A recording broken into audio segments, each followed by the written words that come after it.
कभी कभी जीवन की सबसे चमकदार मुस्कान के पीछे सबसे गहरा दर्द छिपा होता है। ये कहानी है एक ऐसी स्त्री की जिसने सुंदरता को अर्थ दिया और सम्मान को अपना धर्म बना लिया। ये कहानी है ऐश्वर्या राय बच्चन की। 1 नवंबर 1973 में कर्नाटक के मैंगलोर शहर में एक बच्ची का जन्म हुआ। नाम रखा गया ऐश्वर्या। पिता कृष्णराज राय एक वैज्ञानिक थे, माता बृंदा राय एक कलाकार, संगीत में निपुण। घर में अनुशासन भी था, संस्कार भी। बचपन से ही ऐश्वर्या शांत स्वभाव की, पर पढ़ाई में अत्यंत तेज। उन्होंने पढ़ाई की आर्या विद्या मंदिर मुंबई से, फिर आगे बढ़ी जय हिंद कॉलेज और डीजी रूपारेल कॉलेज तक। उन्हें देखकर कोई नहीं कह सकता था कि यही लड़की आगे चलकर मिस वर्ल्ड बनेगी। सन 1991 में मॉडलिंग की शुरुआत की। कोका कोला और पेप्सी जैसे बड़े ब्रांड्स ने उनका चेहरा अपना चेहरा बना लिया। That must be Sanju. Sanju? Hi, I'm Sanjana. Got another Pepsi? फिर आया साल 1994। दुनिया की सबसे सुंदर महिला का ताज भारत को मिला। लंदन का मंच, चमकती रोशनी और भारत की बेटी ऐश्वर्या राय ने जीता मिस वर्ल्ड का ताज और पूरा देश उनके नाम से रोशन हो गया। जब उन्होंने मुस्कुराकर कहा, मैं भारत की बेटी हूं और मुझे गर्व है, तो पूरा हॉल तालियों से गूंज उठा। हर मैगजीन के कवर पर वही चेहरा, हर निर्देशक की पहली पसंद वही नाम। और फिर फिल्मों का सफर शुरू हुआ और प्यार हो गया 1997 से।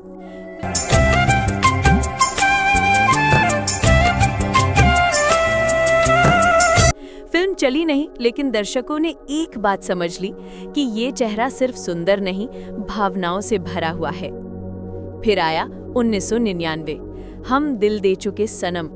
ऐश्वर्या ने नंदिनी बनकर दर्शकों का दिल जीत लिया।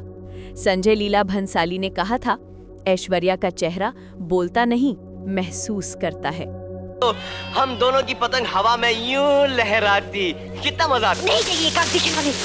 तुम पतंग उड़ाओ, मैं तुम्हारी फिरकी पकड़ूं। कल मुझे तुम्हारे नाक के नीचे से कोई उड़ा ले जाएगा और तुम कुछ नहीं कर पाओगे।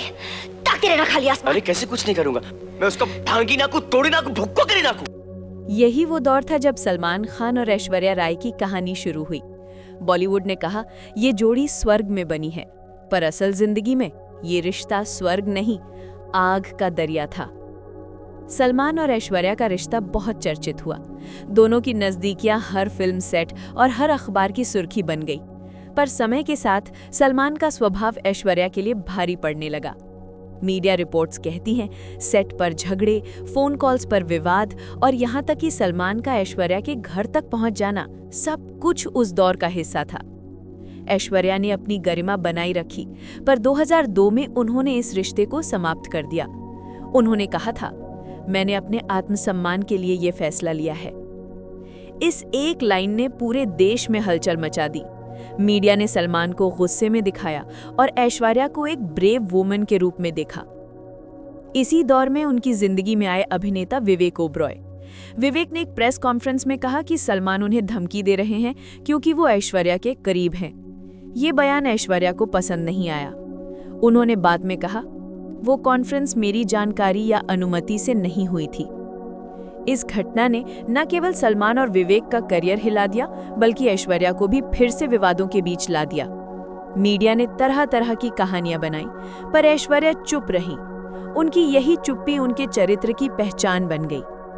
जब हर कोई कह रहा था कि उनका करियर खत्म हो गया है, उसी समय आई फिल्म देवदास। हिसाब के बड़े कच्चे हो तुम। पारो, एक बात होती थी तब तुम बहुत याद आती थी। कब? जब जब मैं सांस लेता था तब तो। या तो वो थे जिन्हें बुलाया जा सकता हो। पारो के किरदार में उन्होंने अपने दर्द को कला में बदल दिया। ये सिर्फ अभिनय नहीं था, ये आत्मा की पुकार थी।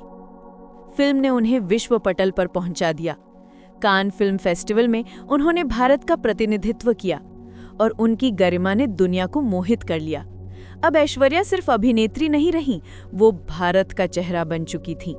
2006 में धूम 2 और गुरु की शूटिंग के दौरान अभिषेक बच्चन और ऐश्वर्या करीब आए, 2007 में दोनों का विवाह हुआ, बॉलीवुड की सबसे चर्चित शादी।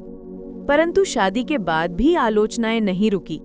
कहा गया अब वो बच्चन परिवार की छाया में खो जाएंगे, पर उन्होंने बार बार साबित किया कि वो किसी नाम की नहीं, अपने परिश्रम की पहचान है। 2011 में बेटी आराध्या का जन्म हुआ। ऐश्वर्या ने फिल्मों से दूरी बनाई और परिवार पर ध्यान दिया, पर जब वो दोबारा सार्वजनिक रूप से सामने आई तो मीडिया ने उनके शरीर पर टिप्पणी की। लोगों ने कहा अब वो पहले जैसी नहीं रही, पर उन्होंने जवाब नहीं दिया। 2015 में जज्बा और 2016 में सरबजीत के साथ वापसी की और आलोचकों को खामोश कर दिया। आज 2025 में ऐश्वर्या राय बच्चन अब शायद अपने पति अभिषेक से अलग रह रही हैं। हालांकि दोनों ने कभी इस पर सार्वजनिक रूप से कुछ नहीं कहा, लेकिन कैमरे अब भी उनकी गरिमा से मोहित हैं। वो जहां जाती हैं, दुनिया उन्हें मिस वर्ल्ड नहीं, वुमेन ऑफ डिग्निटी कहती है। उनकी आंखों में अब वो चमक नहीं जो युवावस्था की थी, पर उनमें एक और चीज है, सहनशीलता और आत्मविश्वास की चमक।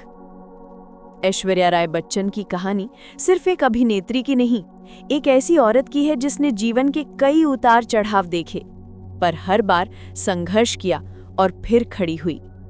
ऐश्वर्या राय की कहानी सिर्फ सुंदरता नहीं, बल्कि हिम्मत और गरिमा की मिसाल है। अगर आप भी मानते हैं कि ऐश्वर्या राय बच्चन सिर्फ एक सुंदर चेहरा नहीं, बल्कि एक इंस्पिरेशन है, तो कमेंट में लिखो #respectAishwarya और फिल्मी ब्रीज को सब्सक्राइब करो, क्योंकि मैं मनीषा आपके लिए फिल्मी सितारों की ऐसी ही वीडियो लाती रहती हूँ।